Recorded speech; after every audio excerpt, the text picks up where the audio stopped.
Hello comparison test viewers, and welcome back to another All Cars Everyday video. I'm standing here with the 2020 Toyota Camry, which remains the best-selling sedan in America. But is it the best sedan in America? Let's go meet the other two competitors.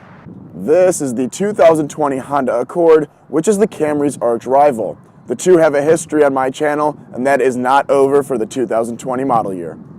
This is the 2020 Nissan Altima, and it actually won last year's comparison test of these three cars. However, I've changed the way that I conduct my comparison tests, so that could spell bad news for the Altima. I'm comparing these three cars on a scale from 1 to 10 in 7 different categories for a possible total of 70 points per car at the end of the video. Furthermore, I'm comparing these cars at the $30,000 price point, which means I'm comparing specific trims of each car, and I'm not adding any options or packages to those trims to keep the comparison as fair as possible. So more specifically, I'm comparing the Altima SL to the Camry XLE and the Accord EXL. With that out of the way, let's look at our first segment, which is value.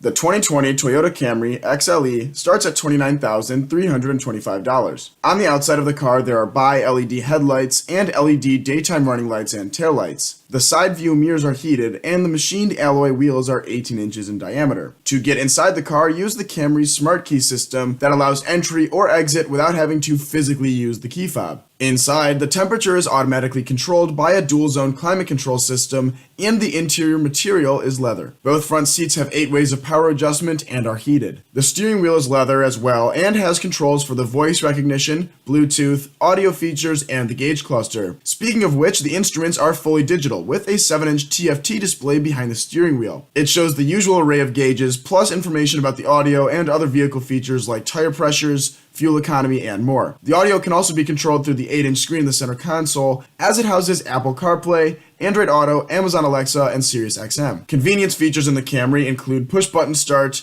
QI wireless smartphone charging, and an automatically dimming rearview mirror. It also has a HomeLink transceiver and an audio system with 6 speakers. All 4 windows have an express up and down feature, and there is one 12-volt outlet in the cabin and 3 traditional USB ports. Finally, there's a 4G LTE Wi-Fi hotspot and an app that allows owners to start, lock, unlock, and track various Camry features from their smart device. This, the Wi-Fi, and Sirius XM are on a subscription basis. The 2020 Honda Accord EXL is about $900 more than the Camry XLE at $30,270. On the outside, it has LED brake lights, headlights, fog lights, and DRLs. It has slightly smaller 17-inch wheels, but it has heated mirrors and a smart key with remote start. The walkaway auto lock feature of this system allows owners to park, exit, and walk away from their vehicle without ever needing to manually lock it. The car will do it itself. Inside, the Accord has a moonroof, which is a huge feature that wasn't present in the Camry. The inside is leather, and the driver's seat has 12 ways of power adjustment with an additional 4 ways of lumbar adjustment. The seat also has a memory function for 2 different drivers. The passenger gets 4 ways of power adjustment. Both of these 2 captain's chairs are heated as well. The wheel is leather with very similar functions to the Camry, but the instrumentation is a little bit different. The left side of the cluster is an LCD screen with reconfigurable features, and the right side is a traditional analog speedometer. The technology in the Accord is focused around the 8-inch touchscreen in the middle of the dash, which has Apple CarPlay, Android Auto, Sirius XM, and Bluetooth, like the Toyota. The audio system in the Honda is notable, as it has 450 watts and 10 speakers, including a subwoofer.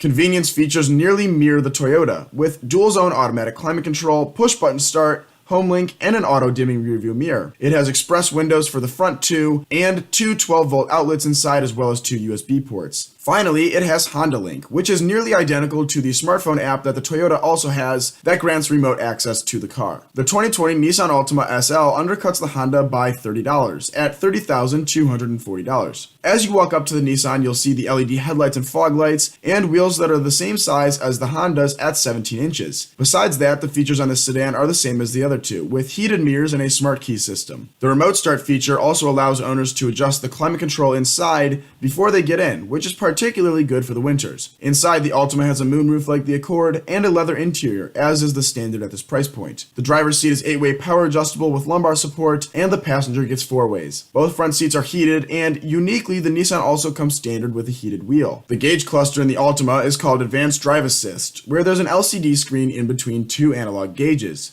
There is an 8-inch touchscreen in the dash that has Apple CarPlay, Android Auto, Bluetooth, and Sirius XM. It also has a navigation system, which no other car offers standard at this price point. The audio system in the Altima is a very good Bose system with 9 speakers total. Convenience features on the Altima include dual-zone automatic climate control, push-button start, an auto-dimming rearview mirror, HomeLink, and express windows up front. The Nissan also has 2 USB ports and 2 USB-C ports. Now that we've seen the price and features on every car, let's assign points for the value category. The Toyota had the biggest wheels, wireless phone charging, and a fully digital instrument cluster. The Honda had more power adjustment in the seats, a moonroof, and a good audio system. The Nissan had navigation, a heated steering wheel, a moonroof, and the Bose audio. The Camry is going to get an 8.5 out of 10 for value, the Accord is going to get an 8.8, and the Nissan is going to get a 9.3, as I think you get the most bang for your buck from this sedan.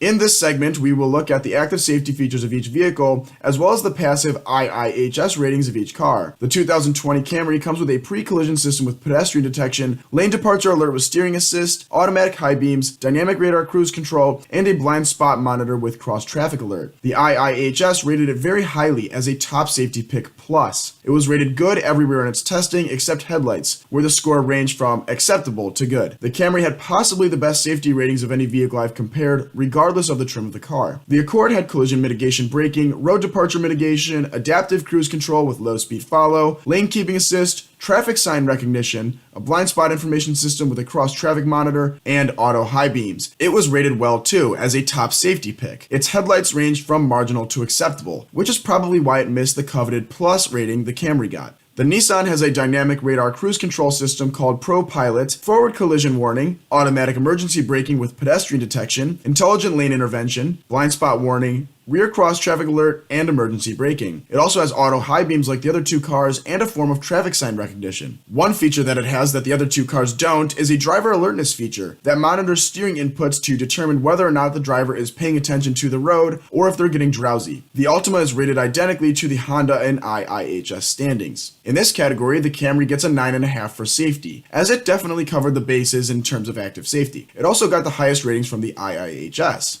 The Accord gets an 8.8, and the Altima gets a 9 for having a ton of active safety technology.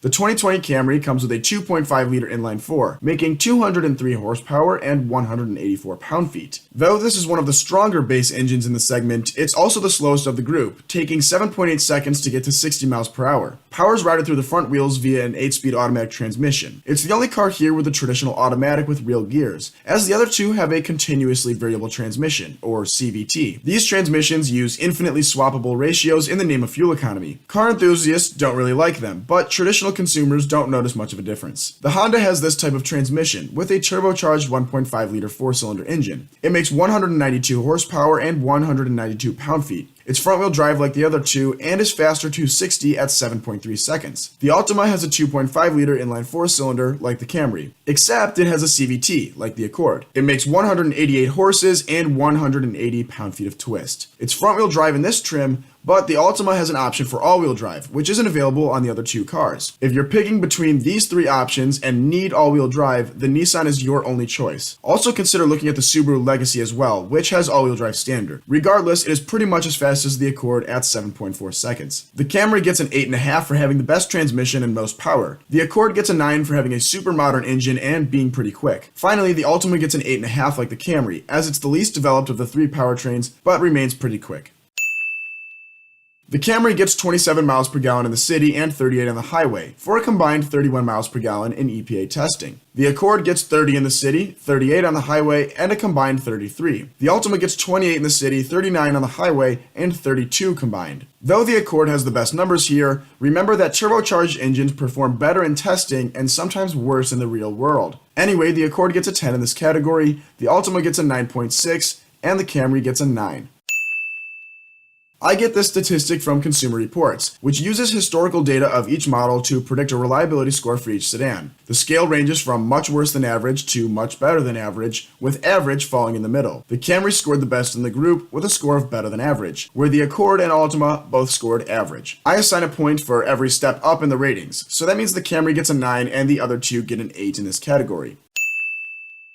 This is a totally subjective category, and I've had some viewers get upset that I even included in the comparison. While they raise a good point, I think styling is far too big a factor in the consumer's mind when purchasing a car to ignore for comparison purposes. However, if you happen to disagree with how I rank the cars in this category, feel free to readjust the points I assigned to fit your preference, as it could change the winner of this comparison at the end. That being said, I happen to really like all three exteriors of these sedans, particularly the Accord and Altima. I can confidently say that this is the best looking Camry ever, and I believe the same can be said for the other two cars as well. However, there is little variation in styling differences outside. Inside, the Accord and Altima are distinctly better than the Camry, but I can see how someone would disagree. I think the Camry center stack is just too busy and over-stylized, and the trapezoidal shape of the middle part turns me off. 9 for the Accord and Altima, 8.5 for the Camry.